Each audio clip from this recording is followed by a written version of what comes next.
Próximo item, o terceiro, vai ser a retomada de um julgamento de 2 recursos que discutem, respectivamente, se a liberdade religiosa de uma pessoa justifica o pagamento de um tratamento de saúde diferenciado pela União e se tal direito permite ao cidadão exigir procedimentos cirúrgicos especiais. Esse julgamento começou com as sustentações orais e hoje pode ser retomado já com os votos dos ministros. Vamos relembrar essa discussão na reportagem. A discussão envolve direitos fundamentais previstos na Constituição, como a saúde, a dignidade da pessoa humana, a legalidade, a liberdade de consciência e de crença. Os 2 casos concretos dizem respeito às pessoas cuja religião não permite a transfusão de sangue e, por isso, buscaram formas de realizar cirurgias sem o procedimento, sob o argumento de proteção à liberdade religiosa. No primeiro caso, os ministros analisam recurso contra a decisão que condenou a União e o município de Manaus a garantirem a realização de cirurgia sem transfusão de sangue em razão do paciente ser testemunha de Jeová. No segundo processo, a Corte julga recurso contra a decisão que impediu uma paciente, também testemunha de Jeová, de fazer uma cirurgia no coração sem transfusão de sangue.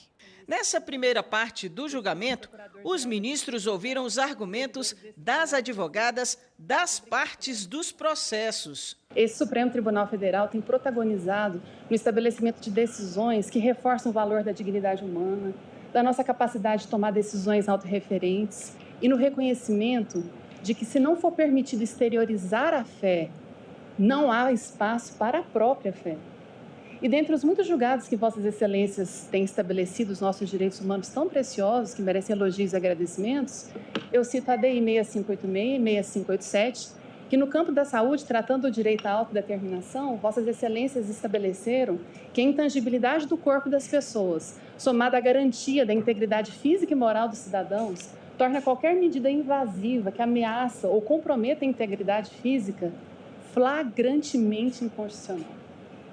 Então, parece que, do ponto de vista do direito, um paciente adulto capaz tem o direito, sim, de estabelecer os limites do seu próprio tratamento. Também alegaram que exigir consentimento para transfusão ofende a dignidade e o direito de acesso à saúde. A questão posta hoje perante esse tribunal é a seguinte: deve o Estado brasileiro custear tratamento médico sem transfusão de sangue na rede pública de saúde em razão de convicção religiosa? Entendemos, Excelência, que a resposta deve ser afirmativa. Apela-se a este Supremo Tribunal para que essa minoria religiosa e toda a coletividade receba um tratamento médico humanizado, acolhedor e livre de discriminação religiosa. Na reportagem, nós mostramos 2 casos, são 2 recursos. Em um deles, o governo foi obrigado a pagar a cirurgia e o tratamento de um paciente, de forma a garantir que não ocorra transfusão de sangue, já que o homem é testemunha de Jeová. O governo recorreu. Já no outro caso, a paciente ia fazer uma cirurgia no coração. Antes do procedimento, os médicos concordaram com a intervenção sem transfusão de sangue. Mas no dia da cirurgia, Karina, a direção do hospital pediu que ela assinasse um termo, aceitando que, em último caso, se algo acontecesse, se algo desse errado, poderia ocorrer a transfusão de sangue. A paciente não assinou, então ela saiu da sala de cirurgia, a cirurgia foi cancelada e agora ela está recorrendo. Quais são os direitos previstos na Constituição que estão sendo tratados nesses 2 recursos? Olha só, de novo a gente volta para o artigo 5º, como eu falei para vocês, hoje o artigo 5º está na pauta de julgamentos e não poderia ser diferente, porque a Corte, a Suprema Corte, ela é a Corte garantidora dos direitos fundamentais. Aqui nós temos 2 direitos em rota de colisão também, o direito à vida de um lado e a liberdade religiosa de outro. O Estado, para garantir a vida desse paciente, ele pode intervir na autonomia da vontade dele e violar a fé que ele professa? Essa é a pergunta. Essa é a pergunta. Então, veja, quando a gente fala em direitos vinculados, direitos fundamentais vinculados à liberdade, nós temos que ter em mente que o Estado ele tem um dever de se abster, ele não pode intervir na vontade dos cidadãos. Por quê? Porque isso faz parte da democracia, isso faz parte do que a gente chama do constitucionalismo. Há uma limitação do poder por parte da Constituição em relação ao poder do Estado para garantir que esses direitos dos cidadãos sejam respeitados.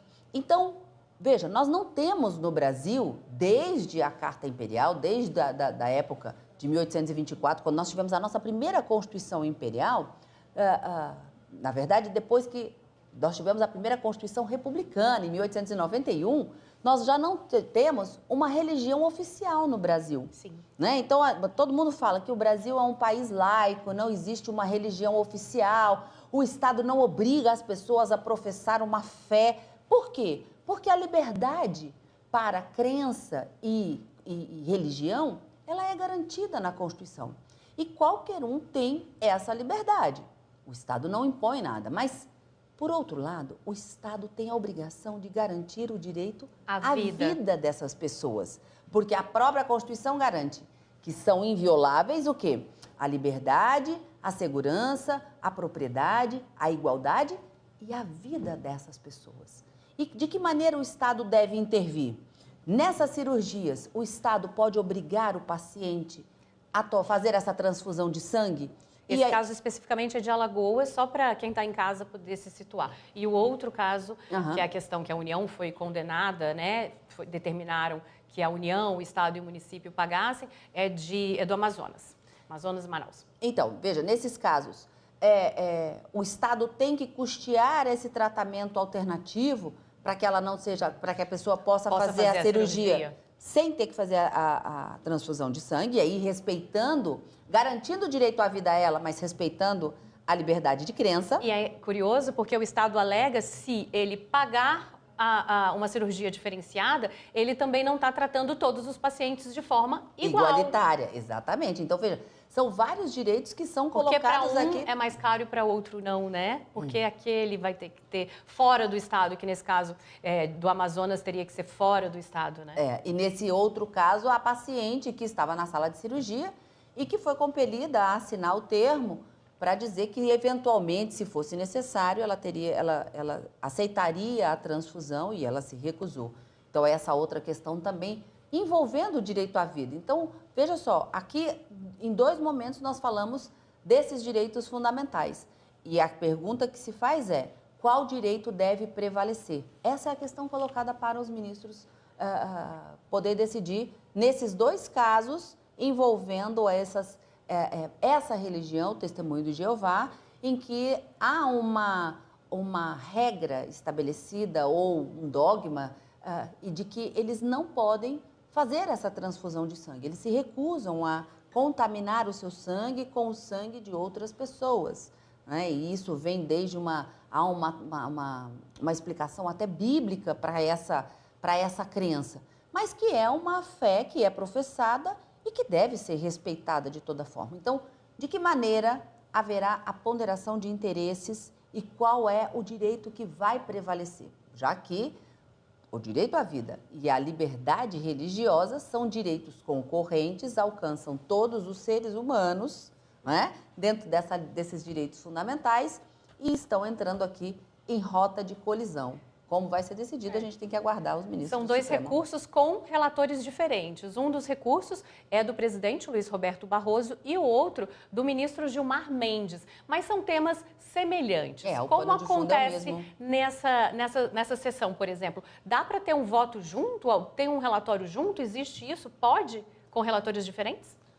Olha, Flávia, o mesmo relatório, assim, para os 2, já aconteceu também. Eu já vi julgamentos aqui, veja, há muito tempo a gente acompanha os julgamentos no plenário do Supremo, julgamentos em conjunto de 3 relatores diferentes. Aí, cada um dos relatores, eles fazem a leitura do relatório e do seu voto. Como nós já tivemos essa fase, né, essa leitura de relatório de sustentações orais, cada um profere o seu voto e já vota naquele do outro ministro, se porventura já tiver votado. Nunca adianta o voto, né, do ministro relator. Do ministro relator. Mas essa dinâmica ela é coordenada pelo próprio presidente na hora do chamamento desses processos. Mas julgamentos em conjunto com relatores diferentes não é incomum, não é tão incomum acontecer no plenário do Supremo. E como o pano de fundo é o mesmo, imagino que não haja grandes dificuldades. Até porque já houve as sustentações, Isso, enfim, já deve estar exatamente. tudo amadurecido, né, Karine? E veio justamente nessa dinâmica, né? Primeiro uma sessão só para